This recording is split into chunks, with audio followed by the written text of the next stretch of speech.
What's up, everybody? Welcome to the Age of Quarantine. I'm David Castillo, your host today. It's been a while. How's everybody doing out there? I hope you're doing great. We have an amazing guest today. It's Roz from Plack Blague, an absolutely fabulous, just industrial, leather daddy noise kind of just really great group, and I've been following them for a while, and I'm a big fan. Love to put it on, love to party to it. So let's get leathery, let's get hot. Roz is in the chat now. Let's go see what is up. Boom. Thank you, George, for the wine. We're connecting. Hope everyone's had a good week. There he is. Beautiful. Look at that. Look at that. The look of love. Hello, Saint Vitus. How's it going? Quarantine. Yes, absolutely. It's great to finally have you on, Roz. Really glad that we could finally make this happen. Live from the Nebraskan underground, we have Plack Blague with us. Super good to see you. How are you doing today? Hey, thanks for having me. I'm doing great. It's freezing cold here, so I'm just enjoying to be leathered up tonight because it feels really warm. Yeah, it feels good. I'm here at my friend George's house, right next to a frozen beach. We're in the same boat. I got a little red wine keeping me warm and feeling good. So here, on the Age of Quarantine, we like to, talk about your musical life. And I think that you have a really amazing story, and I'm looking forward to sharing that with our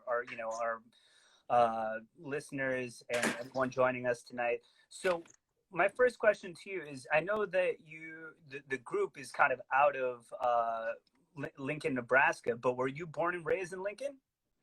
I've been living in Lincoln for like 22 years now, but I grew up about an hour and a half away from here in Nebraska. In a town of like 400 people next to a town of like 20,000 people. And so I had been coming to Lincoln for my entire life because that's just kind of the place to be here in Omaha, really.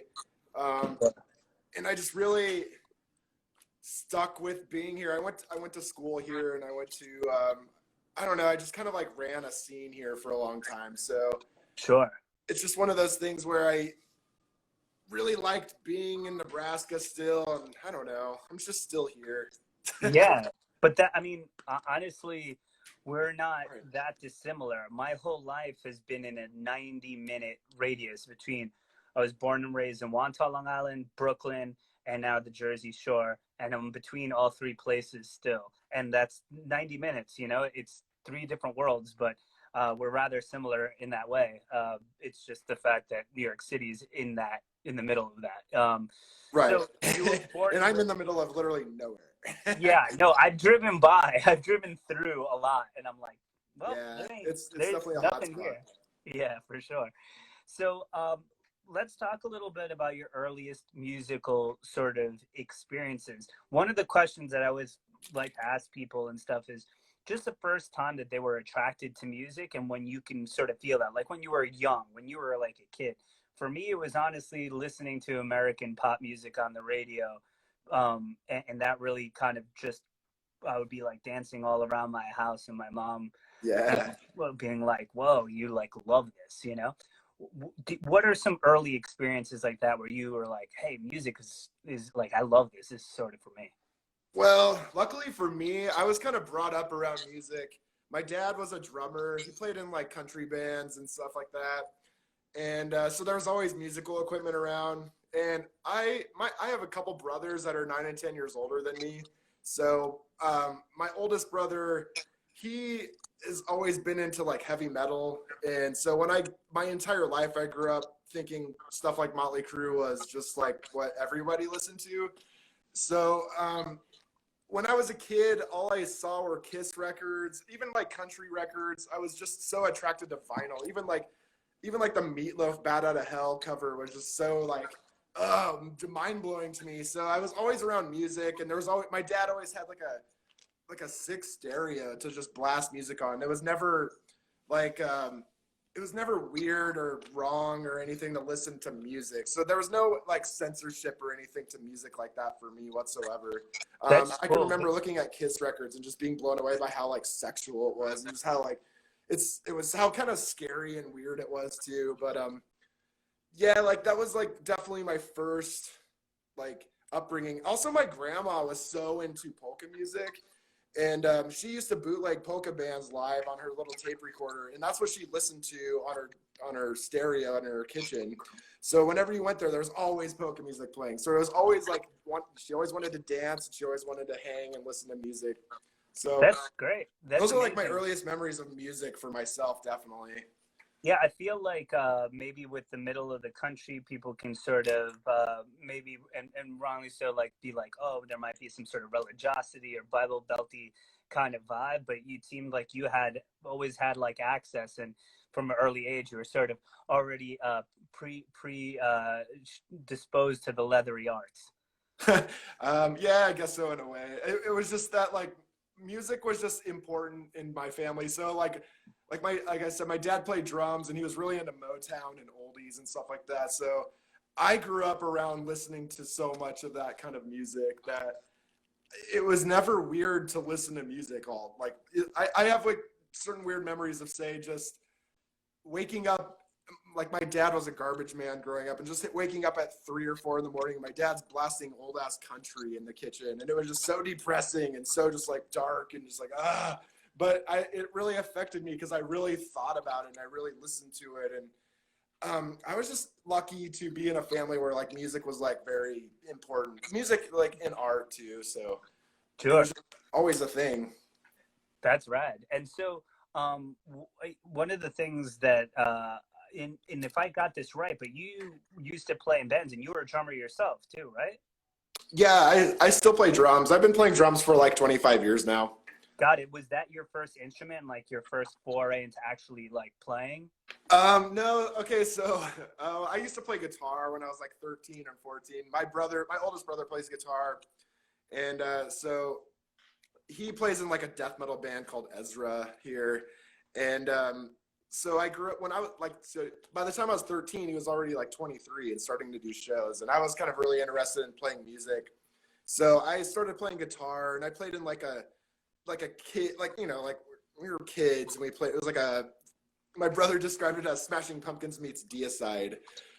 We were like a really heavy alternative band. We were really influenced by Smashing Pumpkins and Nirvana and shit like that. Just very basic 90s kind of stuff. And so that was just like what I did from by the time I was 13, I was already playing shows. And by the time I was like 14 and 15, I was already playing in bars around Lincoln and Omaha and stuff like that. And just kind of opening up for touring bands or opening up for my brother's band or just whatever. We were just kind of like weird kids who were just allowed to play in bars. And for some reason they let us in.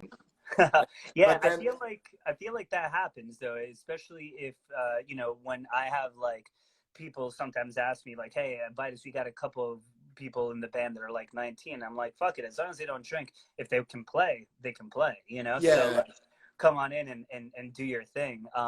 And, you know, obviously all ages scenes are really important in terms of cultivating, you know, just musical talent and experience. So if that's where you cut your teeth, that's kind of a little bit advanced in an odd way for like, you know, playing in like bars in front of touring bands and already at sort of such a young age. When did you kind of, so it seemed like your brother was obviously this sort of like North Star of music. He kind of set the agenda a little bit. He was already off and playing. So you had a good sense of what underground music was like pretty quickly, I'm guessing. Yeah, definitely. He was like a huge influence on myself musically because by the time I was like able to really kind of start going to shows, he was already playing shows and kind of diving into the weird. Lincoln has like an amazing punk underground history. So he was starting to go to shows and like it was just like a weird interest that took over, and I was allowed to go to some of these shows because they were all ages and stuff like that. But yeah, he was like a big influence definitely on that because like he was playing straight up death metal in 1993, 1994 in Lincoln, Nebraska, where there wasn't really death metal music going on. And I was 10 years old, so yeah, I was I the mean, same. I was like 13, Yeah, but yeah, just like he was a definite influence that of like, I don't know, just letting us play shows with him and just kind of, listening to all sorts of heavy metal and death metal and stuff like that, sure. which I was like a kid who grew up where I just like wanted more of everything. So like by the time around 1995, I would say is when we first discovered like underground punk shows, and like also Book Your Own Fucking Life was a huge thing that was in my life where like I wrote literally every band. If your band had either the most brutal description or the funniest description, I wrote your band. So And let's explain that just for people who may not know. Book Your Own Fucking Life was it was like a database sort of before, really like the more professionalized touring that you have now that you might see where like literally you're like, okay, these are the people in New York who do shows, and you could like call them up or like very crudely maybe email them like the further on. And so it was really DIY, and it was hard to really like find all of that stuff. It was, I feel like we're about the same age, and it was like we were in the middle of like the internet becoming a thing and not being a yep. thing. So we kind of can remember those different eras, and that's really interesting because it's like you have to go out and you have to find it, and like even if it's not exactly like on the nose the thing that you love, you're willing to maybe try, right? Right. Yeah. I was just desperate for anything fucking weird and cool. So like, when my brother okay, so like my brother's huge influence. We can get into this, but like, so he gave me the Locust Jenny Piccolo 5-inch picture disc, and it blew me away. I was just That's fucking it. blown away. And then he gave me this Book Your Own Fucking Life catalog or book in '95. I think it's like '95 or '96 too. And I just started writing every band possible. So that's like I still have that's how I met Godstomper, and I really like stayed in connection with them for a really long time. And these were like people I met when I was 15. Even okay, so I wrote this one band because they had like a really brutal description. I was like, please, I want to buy your 7-inch, and they wrote me back saying that was a fake band. So like that was also the thing with Book Your Own Fucking Life. It was also like a lot of fake descriptions and stuff. So anyway, this band wrote back and they're like, yeah, that was a fake band, but here, check out the 7-inch. It's our first record. Oh, that band was Hatebreed. So that's when I got like their first record. And I was like, please, they had no idea what I was thinking, but I was like, I'm going to have this band play at my parents' house. And I got a really funny message from my mom that said, Jamie from Hatebreed called. So Jamie Josta talked to my mom over the phone. I was like 15, and I'm sure we're just like, fuck this, you know what I mean? Like, but that was just really like the weird connection of how you talk to people and you networked, and all of a sudden there's like now some of these people are just like famous and stuff like that. So I take a lot of, like I loved Book Your Own Fucking Life. It was so cool for me. I think that the randomness and the sort of like the story you tell about your mom talking to Jamie, and just the like the sort of like kind of homespun nature of it really has like an endearing quality, and it wasn't so exact to genre or any sort of specificity. It was like, this is just all underground shit, and we're all trying to create and to make stuff. And there's something about that common spirit that I think breaks across these sort of stylistic boundaries that seem rather sharp, but they really aren't. You create, I create, we're trying to get our point of view across to the world, and like that's a really like inspiring thing to just meet people who have that same sort of thing. One thing I wanted to ask you, since I don't know shit about Lincoln really, and one thing that I love asking too is kind of like, so your brother's band is Ezra, right? What are a couple of other Lincoln bands of maybe around the time period that kind of like blew your mind, or were like a cult favorite that maybe people might not have heard like escape from that particular time period or scene? So like for me, Long Island had this band called Silent Majority that if you were in the Northeast, they would play and like 700 people would show up. It was fucking nuts. Wow. And they were the precursor to a lot of the bigger sort of like bands that came from Long Island, like Glassjaw and stuff like that. Like they were it, but not many people know about that. Is there anything in Lincoln that you were like, yo man, this is the shit? Well, okay, so Lincoln has like a crazy punk underground scene starting in the late 70s and early 80s. Obviously, I wasn't around for that. There's definitely books and a ton of photographic documentation of all of that. And so I won't go there yet, but the band, when I first started getting into music, especially around here, was Armatron. And they were like a bass drum, like Man as a Bastard worship, kind of like super freak out shit. But they also had like a robot that would dance on stage with, or wherever they would play, like a person dressed like a robot. And it was like just their shtick and weird. And it was just super power violent, super crazy bass and drum music. And that band released a record with their other band called As Good as Dead.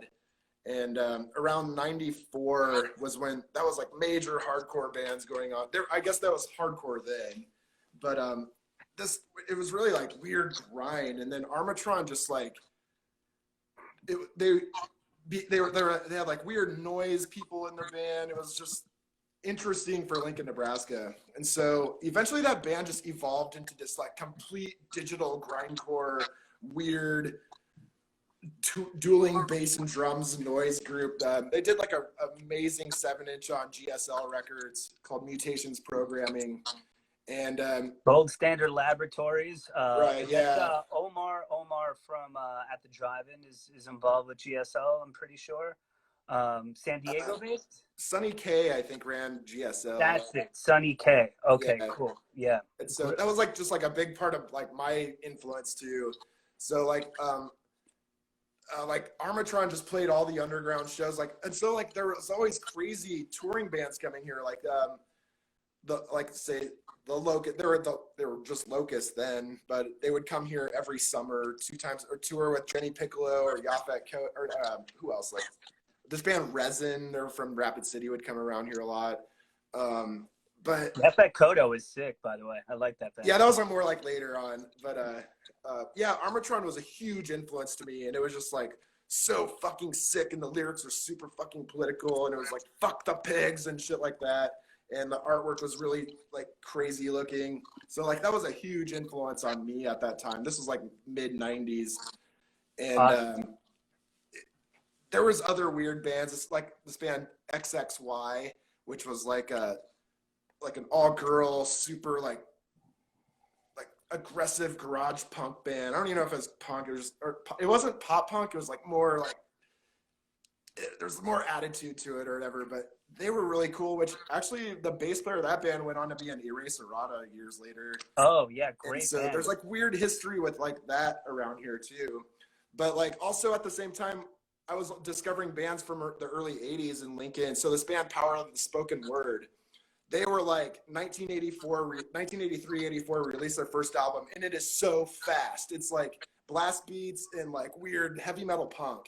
And the singer wore like studded leather and studded jock straps on stage and like looked really crazy and was actually like really scary from what people say, you know. Unfortunately, he passed away years later, and a lot of that band did too. But when I first heard that record, I was like, it's like Motley Crue meets early Black Flag, and it was just like so bizarre. And that was a huge influence on me. And there was also this book called Capital Punishment, which was an early zine that went on around here. So like around 95, they made a booklet of a collection of interviews of the old punk scene. So that was like a huge influence to me here too, because it was like, whoa, there's so much history of underground music here too. That it was like legendary stories of like MDC getting arrested on O Street, like the main street downtown, and there was kids protesting the show and stuff like that, or protesting the police and stuff like that. And this was like 1984, you know. And yeah, in Lincoln, No Effects would come here for like a week and play shows like every day, and it was just kind of crazy before all those things just got huge. Yeah, I think that one of the things that's really interesting is that when you discover, I feel like sometimes when you discover underground music and things that are like in your own area and zone too, you feel like you kind of know like an alternate history, a different timeline than other people, right? Like sometimes like skateboarding changes your perspective because maybe you see a set of steps, and to a normal person, they see a set of steps and they don't see what you see. You know, totally. And they're like, oh, I look at it this way. Sometimes I look at like, you know, different addresses and places, and like that used to be Coney Island High, that place used to be Ground Zero on Long Island, and like there's a musical map than all these little ghosts. And when you find out that sort of stuff, and you're playing music and you're understanding where you're sort of from, it could also kind of like really kind of lift you up, right? Like, hey, look at all these people who are coming from my area and are involved and have done really cool things, and it makes me feel like I can do it too, right? Yeah, totally. It was one of those things where I got to be involved too myself. So like as time went on, I became like the guy that booked all the bands and the shows and stuff. So that became like I became the next level of Lincoln, especially. So when I moved here when I was 17, and just like instantly started my band Wastoid, and like we just like went like full on right from there. So like bands like Armatron were kind of over in they were just like on weird hiatus. There was like a lot of issues, like with band members, not everyone was perfect in their lifestyles, but it was like, so in the mid 90s, there were just so many crazy shows going on here. Like you could see Men's Recovery Project here, you could see Thrones, or you could see Behead the Prophet, or any just really crazy music. So there's just so much influence of the underground to me that I was able to relate to and see, and it was like all ages shows, and it was kind of weird. So that was just like a huge impact of what I wanted to do. Like I instantly knew this is exactly what I wanted to do. Sure. Second I saw it. You're like, I found my outlet, my people, my sort of thing. And you said like, hey, Wastoid, you were like in a band. You started sort of, touring a lot from what I understand, like really just putting yourself out there to make the band like kind of the primary focus. How did that time period sort of go for you? And, like, what was that sort of like to just kind of go full force with the band? So like, I started playing drums in high school because I wanted to start a band like Spaz, and I didn't know anybody that played drums like that. So I just decided to play it myself. And so I had this like stupid bass drum band, because that was like another, like Man as the Bastard was a huge influence, and so was like Armatron and stuff like that too. So that's exactly what I wanted to do. So I just started playing drums. And then we were in high school and did a bunch of shows and played with some interesting bands. We were called Los Chincos, so it was just like some made up name. And so like that just kind of was a thing that we did. And then I moved to Lincoln. I graduated high school like early and just moved to Lincoln that day I got out of school, and we started Wastoid literally like the next day. And I already knew these people from shows in town and just bands. And so we started this band, and it was just like, we practiced every day. That we just became this like unit. We were inseparable for like a long time. Wow. And it became like a thing, and we just wanted to really push the limits of like extreme music, and like we were chaotic and insane, I feel like, in a lot of ways. And then all of a sudden, like people just like within a year or two, people were just really caught onto it or something. And then that was like also my thing too, which I wrote literally every band and label. So like my goal was to get on Slap-Ham Records, and it was like so close, because like the time Slap-Ham finally got our record, like our first album, it was like Chris Dodge was like done with the label, and it was just like super disappointing to like meet him finally in LA, and he's like, I want to release it so bad, but I can't. But there was like other people that I knew. So my friend Austin Lucas, he's like he's like not famous or whatever, but like a big like folk country punk. He's played at Vitus before. Yeah, I met him before, but yeah, totally like acoustic guitar kind of country folky singer. Yeah, but he's like this old punk dude I knew from like the late 90s, where I booked his old band 23rd Chapter. But anyway, I was like still in conversation with him, and I was like shopping this demo around for everybody, for labels I wanted to be on. He's like, dude, you need to talk to this guy Jason from Agents of Satan. And I was just like, fuck yes, because I was like really into that band. There's another like bass and drum band, which was like just brutal. Like I was just so like from the time I was like 16 till like a good 10 years, I was like, extreme music only. It's got to be the heaviest, craziest shit ever. That's all and just pushing that envelope, because like everything that I'm hearing from you too, like Locust, right? Like you listen, even the earliest stuff like Moth Eaten Deerhead and stuff like that. I mean, we are pushing aesthetics, right? Like just the Get Up and Justin Pearson running around acting wild, and like I remember seeing them and being really affected by the kind of grandiosity of like their performance for a band that was really like rooted in DIY music and stuff. It was like, hey, you didn't really need to be Kiss to put on a show that felt grandiose in a way. Oh, and totally. they made that sort of happen for me, and I thought that was really like amazing that they kind of had production value in a way that worked for them where they were at, and then like kind of moving forward, and you're just talking about pushing this envelope, and we're talking about bands that are super fucking fast, super all this, right?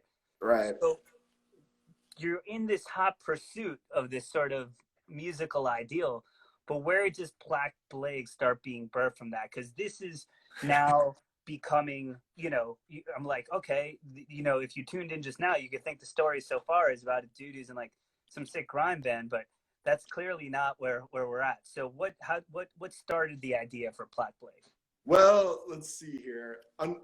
Unfortunately, I'm really into dance music and techno music and electronic music. So not only was I listening to like a shit ton of like underground grindcore or whatever, punk music, I saw Atari Teenage Riot play in 1997, and it blew me the fuck away. Like they opened for Beck and the Roots, and I went to see Beck. I was like a big fan, and I'd seen him before, but it was like I already had the Burn Berlin Burn record, and I knew the words and stuff, and it was like one of those things where they were opening, and I felt like I was the only person in Omaha, Nebraska that knows what this is.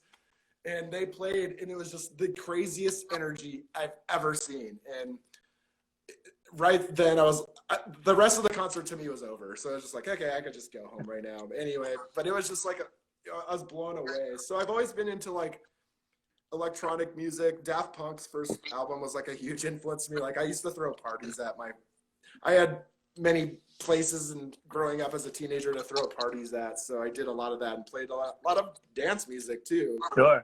Just because one I of like the greatest concerts I've ever seen in my life was Daft Punk in the Brooklyn like Cyclone Stadium outside, and it was the first time they brought the pyramid to the United States. And it was absolutely insane. It was like literally one of the greatest shows I've ever seen, easily. And I feel like this is where we kind of like meet trajectories a little bit, because I was born and bred in, New York hardcore was blowing up all throughout the 90s. I loved all that stuff, but I always had this proclivity for like loving clubs and dance music and even pop music as well. And so those things sometimes are a little oil and vinegary towards maybe the social attitudes of the time, but I always found myself kind of loving those things. So sort of in your own zone, you were always sort of checking some of that stuff out and really like taking it. Yeah, totally.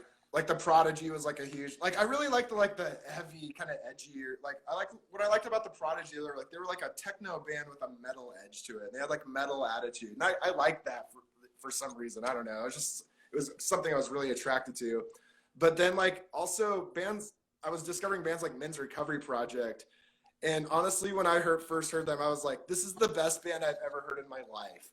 And great. I wanted to be that band. I wanted to do anything to know them and meet them. And luckily that band like came through Nebraska too. And it was just one of those things where like Vermiform Records was a huge influence on me and stuff like that. And I was dealing with a lot of noise music. I was booking a lot of weird artists and a lot of weird people, performance people, but also booking shows. So like around like 99, I started booking like every show here. And I did that for like 15 years. And I just like it. I've always been attracted to extreme music. Like the weirder, the better. The more crazy, the better. The more extreme, the faster the blast beats or whatever. So I've always been like into bands that push the limits of anything. Sure. So like Wastoid was a band. We were like this extreme grindcore power violence band or whatever. Like we played as fast as we absolutely could. But I was also really interested in noise music and weirdo artists. So like I was booking a lot of that stuff. And so sometimes I just needed this band or this outlet to play these other shows too, where it's like, let's just be annoying on stage. So we created this like weird project. So, okay, the weird thing is this started 20 years ago, this Halloween, where we played in this record store window for 4 hours one night on Halloween. And it was just like weird, like, screaming, screeching, and like weird guitar noise and stuff like that. So it was like really influenced by like Arab on Radar kind of style lyrics and stuff like I used to call like Arab on Radar meets Kylie Minogue, or Kylie Minogue meets Brain Bomb. I love And Kylie it was just Minogue, like a man. joke. So like the Yeah. first, part of the Plack Blague, the incarnation of it was like pure joke. It was just like me and the bass player from Wastoid just being stupid and dressing up and, doing whatever. So But that was like also really the sort of reason why putting that maybe started. an aesthetic forward too, right? Like I feel like at least when I've sort of started getting into seeing like more avant-garde or like noise or like obscure bands and stuff like that, but there was like sort of like an art forward, image forward thing. You paint, you obviously, have adopted the Leather Daddy sort of aesthetics and all of these sorts of different things. Were you at that time kind of putting like a sort of like like a art thought like in front of it, like you're playing in a shop window, right? Like was that kind of the point? It was to start with like this sort of visual and like kind of like fuck with people sonically? It was just to be weird. Yeah. Living in Lincoln, Nebraska is easy to freak people out and shock people. So Yeah. like I live for that. So like it was just something to do. And it was like, well, we play this grindcore music all the time. Let's just start this other stupid shit too. And really that's all it was. We played just like a lot of weird random shows here and there. It wasn't really a thing Sure. for a good decade, So when did it start being a thing? Because for me, it's interesting to see and to like listen back, and you're like, I'm charting it, and you could see those noise roots in the earlier recordings and things of that nature. You sort of, everything's a little bit more buzzy and almost like a little bit more suicide to me at Right. times, and I'm like, oh, this is cool. I remember when I first listened to it, I'm like, and this Leather Daddy dude, but there's this, and I'm like, oh, I can sort of kind of get into this a little bit, like I kind of see, but then now they're making it a bit more difficult, from like a dance perspective. Yeah. But I like what's going on here, and it has like a cool energy, and I'm into that. When did you sort of start, basically taking it a little bit more seriously and being like, I'm gonna craft this into more of a project? Well, honestly, that all started in like 2012. So in 2011, my bandmate from Wastoid died like at the fall of 2011. And it was like a tragic moment where the band was over. It was just okay, that's done. And then to make a long story short, it was like, all right, I'm going to take this project, which I've already been doing, which I'd already kind of started doing stuff by myself with it anyway. And, just decided, all right, I'm going to do it, and just did it. And it was like one of those things where I just kind of took it seriously, and somehow it paid off. I don't know. I just had weird connections to like play shows, and I booked every show too. So like, I would book like anyone from White Mice to Shun to like, I don't know, just weird rap artists, weird artists in general, and just started playing all those shows. And I feel like caused enough of a scene for people to be like, this goes on in Nebraska? Like, what the hell? And Sure. so I've just always been into doing that. And it was just, I want to play music and I want to do all this stuff. So I just really pushed for this project to be something. I had a weird like epiphany calling, like, okay, this is what I'm doing after like Wastoid was over. It was just kind of like moving on in this world where I can't stop. Sure. I can't stop doing this. Yeah, you basically had this sort of tragic moment with your bandmate passing away, but you're like, I'm going to find myself playing music one way or another. I need to do this for yourself. And so you took Plack Blague and you started to evolve it. One thing that I was kind of interested in is like, we talked a lot about, you playing organic instruments right now, but Plack Blague is obviously decidedly, more electronic and scope in nature. What was it like kind of picking up electronic music and sort of like pushing it forward from a production standpoint? Because it's really changed, over time. But Yeah. what was it like kind of experimenting with that stuff and kind of getting more and more into your sound? Because for me, that's one of the funnest aspects, was like going to, from being like a metal singer and a hardcore singer to like, first of all, I didn't even write songs, and now I'm like writing all of my own stuff, and I didn't really know what I was doing, but that process of discovery is kind of fun, like looking around in the dark and trying to find things, right? How was it? Right. Well, I still don't really know what I'm doing. I just like press buttons and stuff a lot like that. But like when Plack Blague first started, it was just Dr. Samplers. So we would sample like Kylie Minogue songs or whatever like that and just like fuck them all up till they were indecipherable. The whole point of the band was to be anti-dance music in a jokingly way, you know, like we weren't anti-dance music. It was just sort of like music you couldn't dance to. That was the whole point. There was never a rhythm to it. So that was kind of like, jokes on you, we're a dance band, but it's like impossible to dance to it.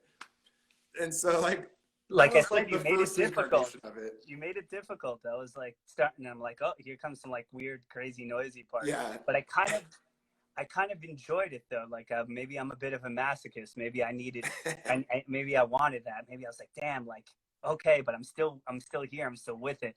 And It's the Blague kicking in. yeah, maybe that's the Blague kicking in. And I was like, oh, here we go. So yes, it started really like sort of sample heavy and noisier in that sort of way. How did you start sort of evolving the sound from like kind of the early bit to now? You know, we have, you know, the like, I mean, we have the remix album, we have like night music, we got like everything sort of happening now, and it's taken like, you know, to me, like I listen to the newer stuff, I'm like, whoa, this is sick. This is like a split second meets like even like more of a disco-y sort of thing. And I love the vocal, and there's like much more of a hooky pop nature to it, which I think is beautiful. Like I'm loving it. I'm like, I don't like being Thanks. difficult. I want the candy. So I was really Yeah. excited about the direction that it sort of went in. So could you talk to me a little bit about that sort of evolution as you were kind of finding your sound, or maybe Well, just traversing your sound? I don't know. well, I just decided to actually start writing songs, I guess. So I've always been into songwriting to an extent. As a drummer, you're kind of a lot of the like, especially from my old bands, I was very involved with writing the music. So I've always been involved in rhythm and writing, and I just I just like, you know, like a good like techno beat too, like that. So I'm interested in that. But I just kind of like sat down and just started taking it more seriously as songwriting, and just like started writing, and you know, like using whatever stupid free program I could find, or phone apps, or like that's the thing. Like I write music in probably the dumbest way possible, which is like using all these stupid free things and then fucking it all up and making it my own, and then just eventually started, you know, using synthesizers and other drum machines and stuff like that to start creating more of a style, I guess, too. But And I think that that's a really great thing for sort of people to hear. You know, like it's more to me, the artists that I tend to like, it's not really a technical thing. Like I don't personally, like as a listener, like I don't give a shit. I care about like the exponent and the feeling, and if I feel visceral to what's sort of happening. So it just, I love that you're kind of going after something, and however you get there is really like more of the process. It seems like to me, like you haven't had like, hey, I kind of had this sort of set way. You were just like, okay, now I want to kind of write songs with a little bit more of a structure and that sort of flavor to it, and then you just went for it. yeah, it just seemed like people reacted to it better too. So like, um, I've had my moments where like when I first started like touring a lot, there was a lot noisier style sets. And I had funny reactions from people like, oh, I heard you had clean vocals now. And they were like bummed out, you know, and it was like, well, yeah, but like, it's also just kind of like changing up the style. And I like singing. And I guess I was just trying to, it just felt like the right transition too. And I just felt like as I kept fucking with writing too, like the songs just structured themselves easier. And I had just like a collection of songs I was sitting on forever too. So I'm like, I don't consider myself a great producer or anything. I just kind of like fuck with things that I think sound cool, and I just try to put everything together and make it work. And usually, sometimes it does, and sometimes it doesn't. And I don't know. I try not to take it too seriously because I've never been like a gear person. So even when I was playing drums, I never had great drums. I had drums that could last getting the shit beat out of them, and so Sure. that was more important to me than having like the nicest drum set ever.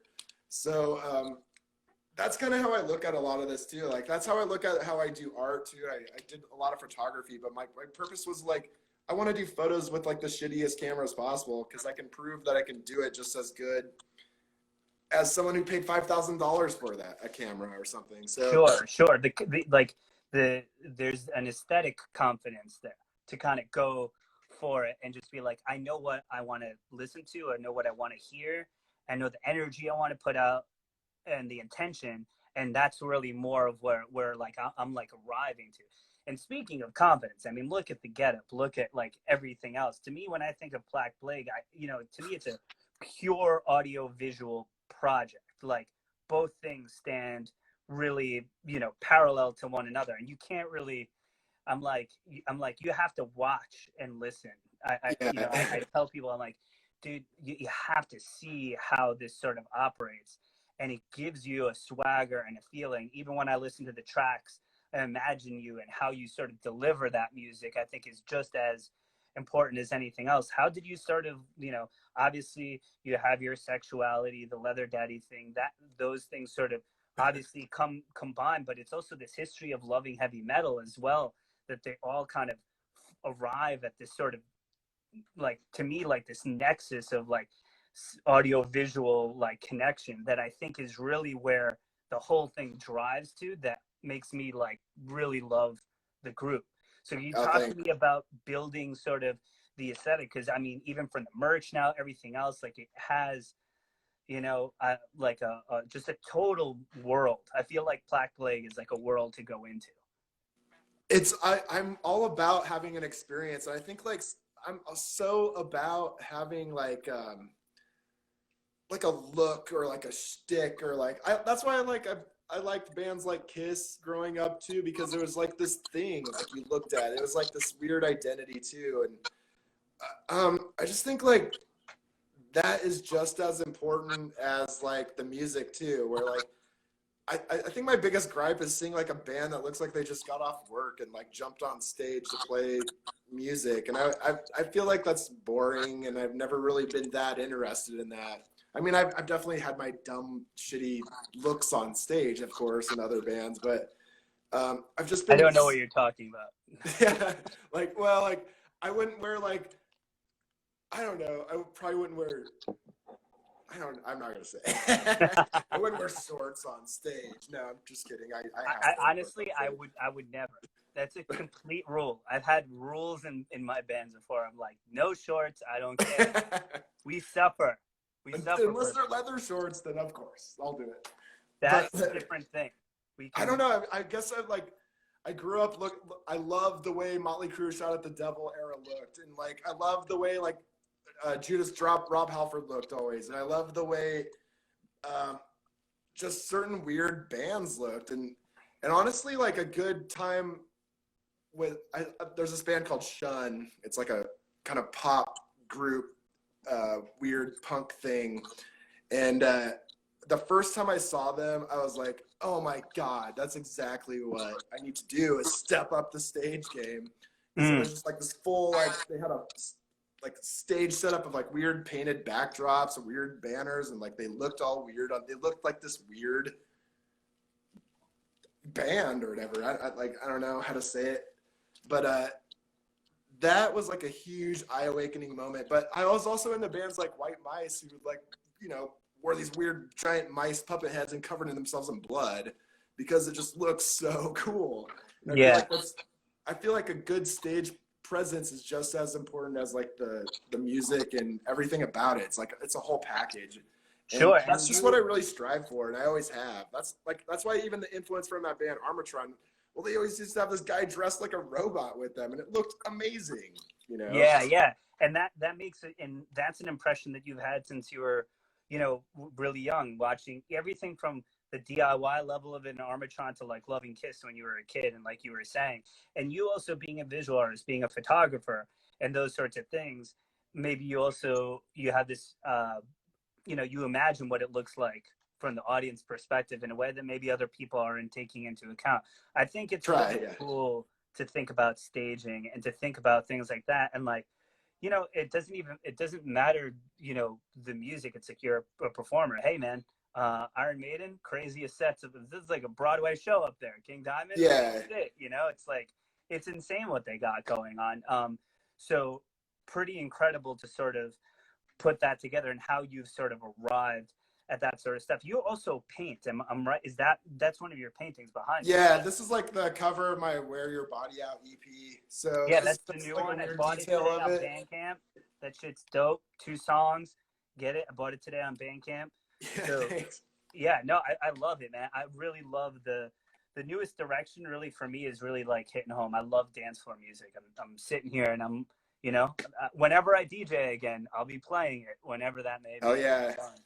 But when did you start, like, with photography and painting? Has that always been something that you've been doing kind of like more in the shadows, and then with Blague it kind of was able to kind of cross over more? Yeah, like I've always grown up doing art, and I went to in high school. I did a lot of painting and drawing and stuff like that. And I luckily had a teacher in high school that basically just shoved my art to other people's faces, and I had a lot of cool experiences with like winning art awards and like getting scholarships and getting into college and stuff like that, which I wouldn't have done without her. So I super appreciate everything that she did for me, because I was not really the kid to be like, I'm going to go to college. That's my goal. But it was like, she was just made it so accessible and easy for me that like, I was just lucky to have that. So I've just been like into painting. And then so I went to college for painting and photography. And actually I've been screen printing for like 20 years now. And I do screen printing in my studio here, print all my shirts. I've been, I was doing prints for a while, but that's just like, I've been so into that. I think my whole life, I just love the idea of being creative and the whole idea of creative production.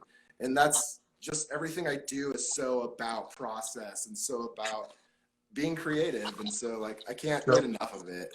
So I think that's art's so important to me too, because visually it's influencing, and that's just what I need to, make myself more interesting too. Like, I love art history too. Sure. And I think it's like, it's just amazing to meet certain people that have the ability to cut across disciplines in different ways, and then kind of bring that all together. And the fact that you can do that, it's really cool. And so it's also pretty sweet. It's like, if you get the Blague Says Relax shirt, that's coming from your hands and stuff. And I think that's really special about that. And also the way that, your experiences as a DIY artist, it's all been floating up until this sort of moment where you're kind of using those experiences. You were probably printing shirts for your punk band at 16, and here you are now doing those things, and it all starts to come together. And it's the same thing for me. I started at Saint Vitus. I was I booked shows since I was 15 years old. I'm still doing it, and making weird stuff, making weird music, putting it on, and trying to make people aware of it, and cross-cultural connections, and doing all that sort of stuff. So I totally feel that, and it's just kind of like a rolling thing. I've just kept doing it, and we kind of keep going and evolving. And that's really cool. I read something about Plack Blague in an interview too that I thought was really interesting and cool. It had to do with confidence, and how you said that over time you became confident enough to kind of make the music that you're making right now, in a way where you were like, I'm going to embrace my total self, in a way where it was like, I like dance music, I like metal, I'm queer, I'm all of these things, and like, fuck everything. I'm stepping out and I'm putting it out there. And in a way, I mean, I definitely think that this is from my opinion at least, like the best stuff that you've made, but also it's so well received. And we see in the comments, people are saying, Blague Says Relax. And like, you kind of brought in really people into that world. What was it like kind of just mustering the confidence artistically to be like, fuck it, I got to go all in, I got to be what I am? To be straight up honest, this was allowed me to just be a gay person too. I struggled with that for a really long time. I struggled with coming out, and I struggled with like identifying as gay because I never really related. So I grew up as like a punk grindcore freak, obsessed with underground music, and I didn't know if like that really existed in gay world as a teenager. And so when I finally found people like that, okay, so there's a band called Faggotron from here. That was around the same time as Armatron. Why is everything a Tron? Everything's I don't know. Shit's robotic and weird. It was sort of mocking Armatron, who was kind of a big band, around here. But once I met them, it was like, oh, finally I can relate to people. I honestly didn't think I would ever find people at like 17 or whatever.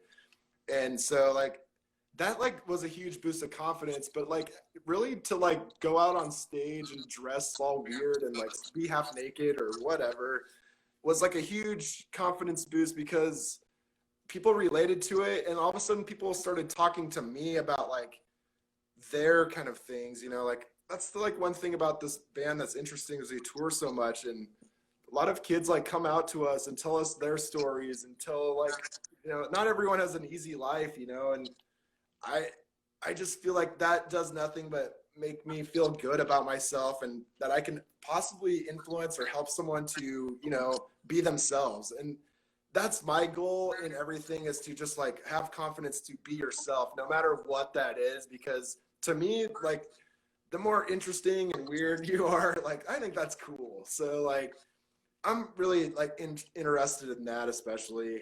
But I love that, and I love the fact that all of your worlds aesthetically too. It doesn't matter, you know, more metal leaning sides, the sort of leather daddy sides. You bring it all together in this way, and you're like, this is just what and who I am, and it's presented in this amazingly strong way, artistically, visually, and the vibe is so great. I love that, and I think it's a great thing for people to hear. And in any kind of artistic pursuit, is like give your piece of the world or your piece of yourself to people, and that's really what can potentially, you know, transcend. And we've seen it time and time again. And like, you know, you get a piece and a look into like your world, your kind of way of being. You know, I know when I was a kid and I was like growing up and I'm first generation Colombian and looking at people like, you know, Max Cavalera and, you know, other like Latino folks who are like involved, like Freddie from Madball is like a light skinned Colombian guy who's like, looks like my super scarier older uncle or something. But yeah, I was like, oh, I can fucking like, oh, we're in this. Okay, I don't have to like listen to salsa music to also be like Latino or something.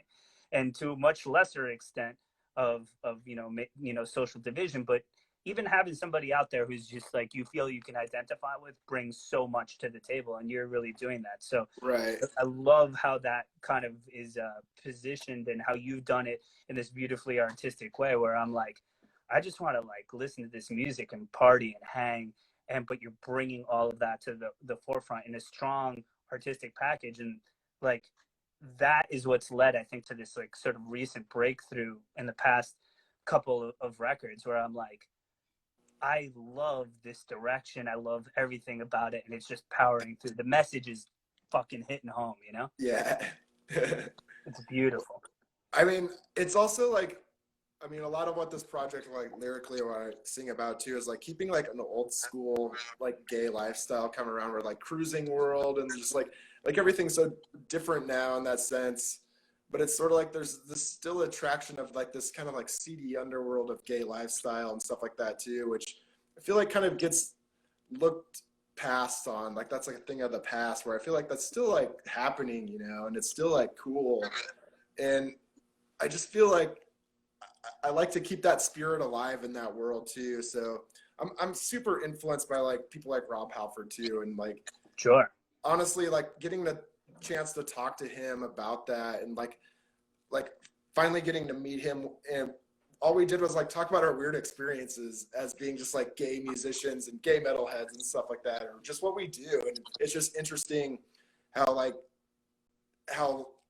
good that feels to be able to, you know, be that kind of persona and to maybe influence and maybe to let, you know, people feel good about themselves too. I mean, Totally. not saying like everyone's perfect and the nicest people ever too, but like, you know, we just try to just be cool and, you know, present ourselves as ourselves. Sure. And what somebody in the comments said something that it was like, they were like, yeah, it's like heavy soft cell or doom. And I think back to like, you know, or, you know, 24-hour erotic sex cabaret and things of that sort of nature, Mark Allman. And like, I love soft cell. I'm a humongous fan. Yeah. And it's just cool where you're pulling from all these sort of different threads and that's coming together. And you see something obviously with you know, you're saying with Rob Halford and kind of connecting this sort of more present day moment to the past. I think that's really cool that you're sort of kind of upholding a lineage there. Like, you know, being like, hey, you know what, if you're into Plack Blague and you're 16 right now and 17, yo, there's a lot behind this too. Like, we can be like the gateway. You're contemporary, right?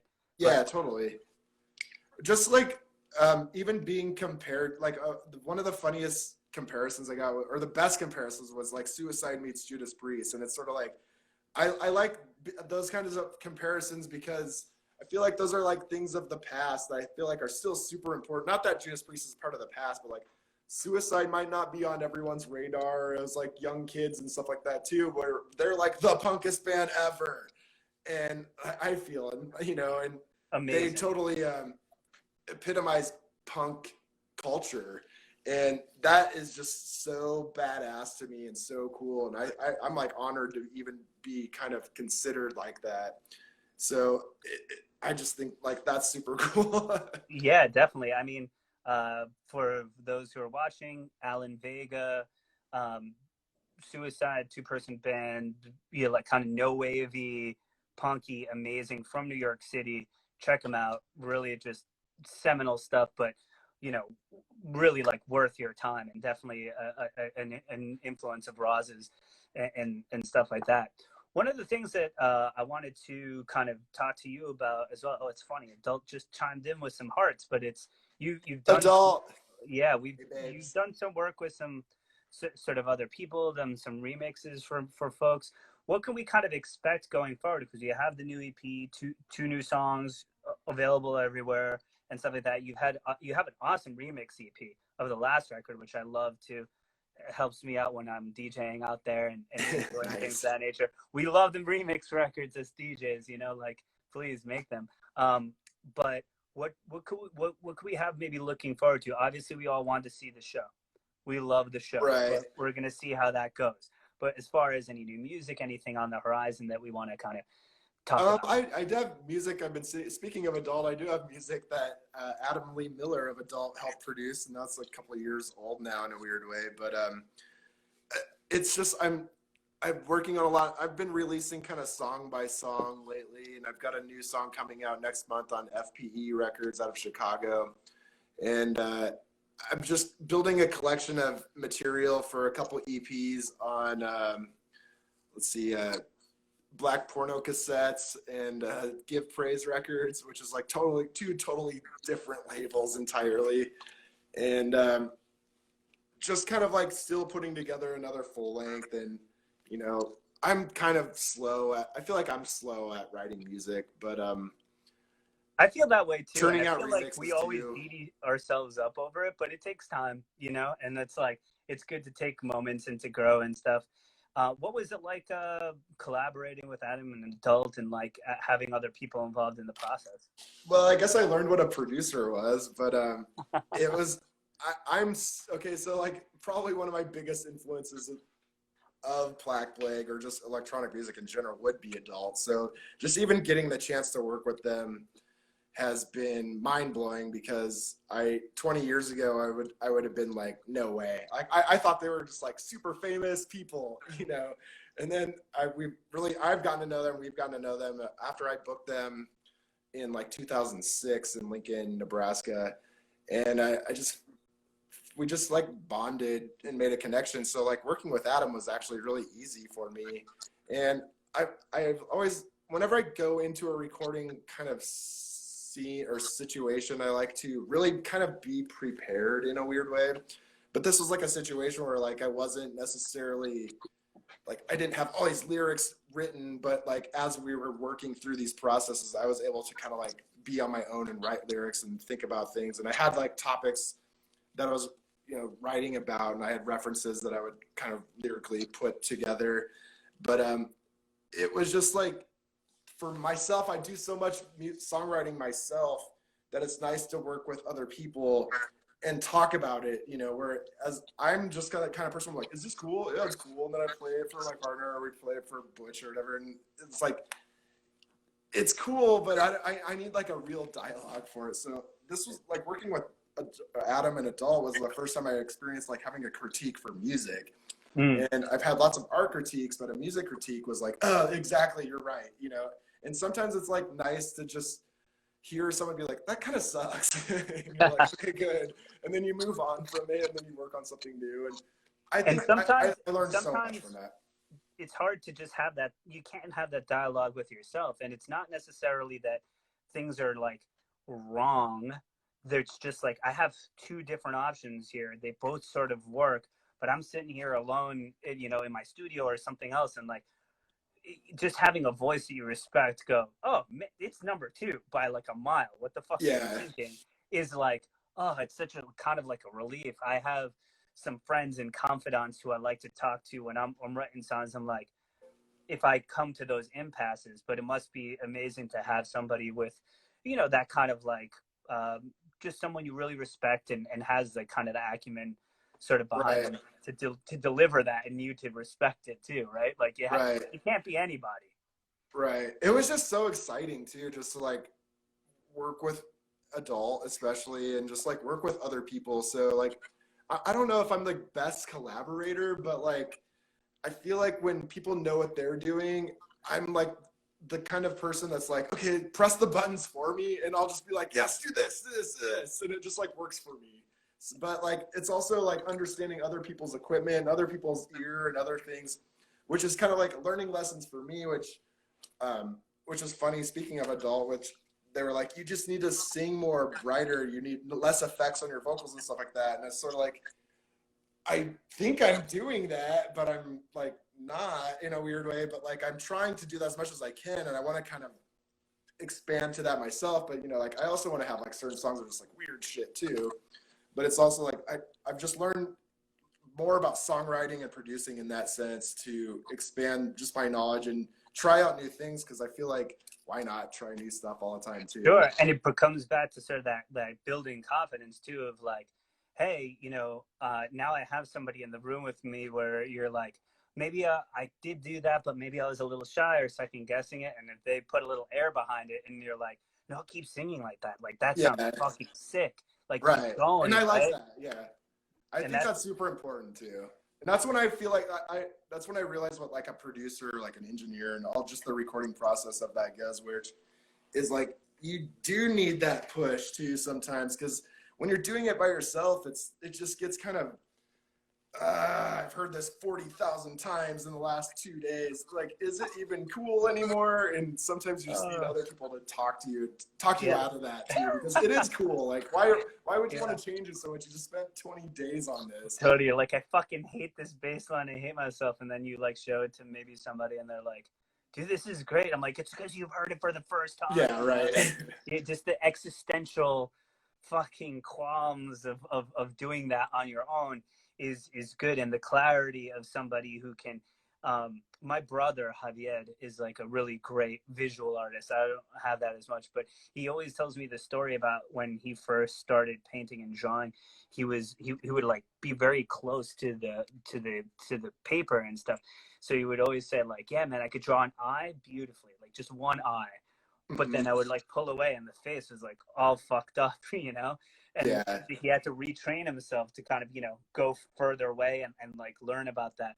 Somebody Yep. who can help you kind of get that perspective. It's hard when Yeah. you're in it, right?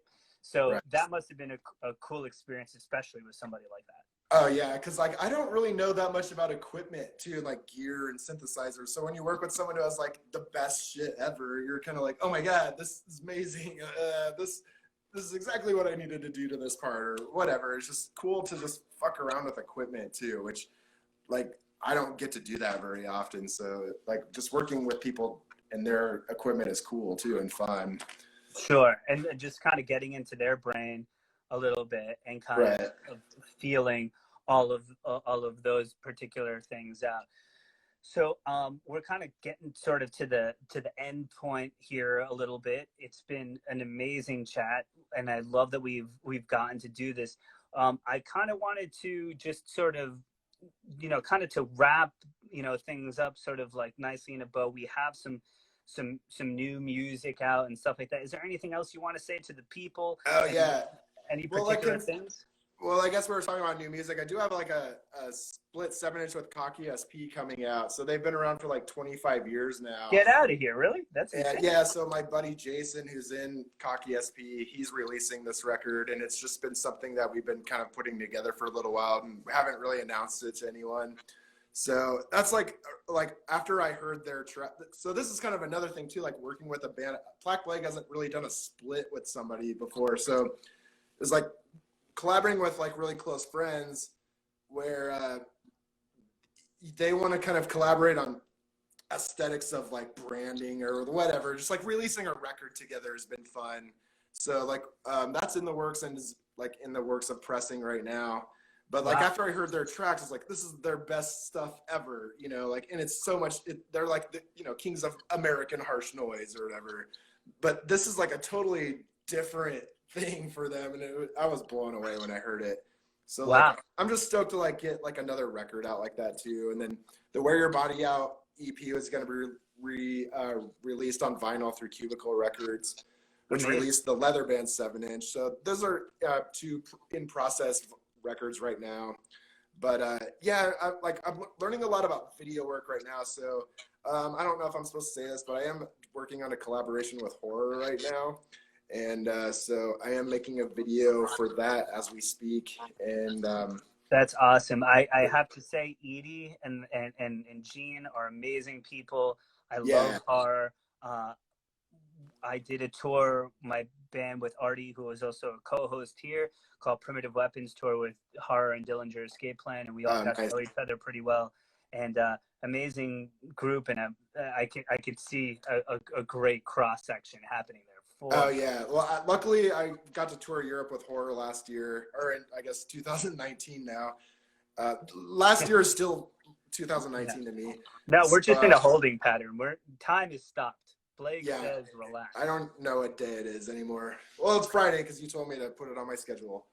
But yeah, just like I've just been kind of lucky to like work with a lot of these amazing people, and we have like some weird collaborations coming up like that too. So I don't know if I'm really supposed to talk about that, but it should be sick. They were amazing. Like I'm so influenced by that band. Like if I learned anything in the last couple of years about like being a band and a touring band is like cater to everyone as much as possible. Like even if that's like your weird brand and stuff like that, like or scene, like be open-minded to like everything and like genres and you know, like I watched them just like blow kids away every day for almost a month, and I was like, this is exactly how you do it. Totally. I think that you're on, from my estimation, one guy in New Jersey on the Jersey Riviera with a glass of wine. But in my estimation, what makes horror cool is that they stand on their own in such a way that they do the horror thing. Yeah. And you don't really get it anywhere else, and it's really amazing. And they have this sort of force of nature quality. I think where you're going in all the respects of your music and your journey and your path, you're starting to break those things down too. And I'm excited to see what you do together, but also what you do on your own with all these, you know, kind of like new projects coming up. And for us out here, we're just lucky that we're going to get to listen to this all, and we get all this output. So nice. Lincoln, Nebraska, we're fucking busy. Blazing it the fuck up. So thank you so much for joining us, Roz. It's been an awesome chat. Thank you, and can't wait to get you back at Saint Vitus. I can't wait to come back. I miss it. That's my favorite New York venue for sure. So it's amazing every time. We'll be ready for you, and super fucking excited. Thank you so much. Yes, thank you so much. Take care of yourself. Stay safe out there. Later, everybody. Have a good night, everybody. Stay tuned.